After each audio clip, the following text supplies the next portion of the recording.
My mother tried everything to exclude me from their Japan trip because her new family likes me more than her. Now she's getting a taste of her own medicine. My mom, Linda, married Frank when I was 17, and I gained 2 stepbrothers, Tom, who was 16, and Bobby, who was 14. Frank worked in finance and had this beautiful house with a pool and a game room in the basement. The weird thing was Frank and the boys actually liked me from day one. Frank would ask about my day at school and really listen. Tom and Bobby included me in everything, like I'd always been their sister. We'd play basketball in the driveway, and Frank would join us after work. Linda would watch from the window looking annoyed. At first I thought she was just adjusting to the blended family thing, but it got worse. When Frank bought me a phone for my birthday just like he bought the boys, Linda said I was taking advantage of his generosity. When Tom asked me to teach him guitar, Linda said I was showing off. When Bobby wanted me to help with his science project instead of her, she accused me of trying to replace her. Frank noticed Linda being cold to me and asked her about it.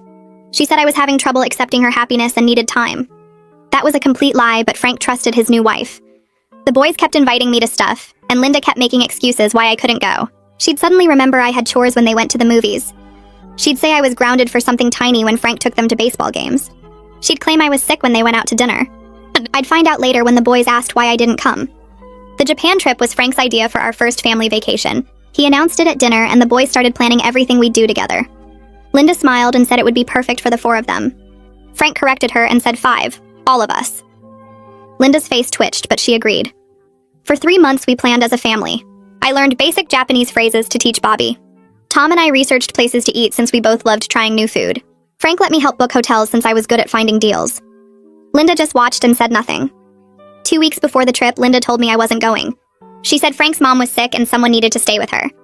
This was news to me since Frank's mom lived in Arizona and we lived in Ohio. Linda said she was flying in and needed care. I asked Frank about his mom, and he said she was perfectly healthy and had a cruise that week. Linda turned red and said I must have misunderstood. The next day, Linda tried again. She told me the airline called and said they overbooked. She said my ticket got canceled and there were no more seats. I called the airline myself. They said all 5 tickets were confirmed. Linda grabbed the phone and hung up saying I was bothering them. 3 days before the trip, Linda told Frank I'd decided to stay home to focus on college applications. Frank found that suspicious since I was a junior and had another year. He asked me directly, and I said Linda told me I couldn't go. Linda jumped in saying I was confused and emotional about them leaving. Frank looked between us and said we'd discuss it later. That night I heard them arguing. Frank said he paid for 5 tickets and 5 people were going. Linda said I'd ruined the trip with my bad attitude. Frank asked what bad attitude since I'd been nothing but excited. Linda couldn't answer.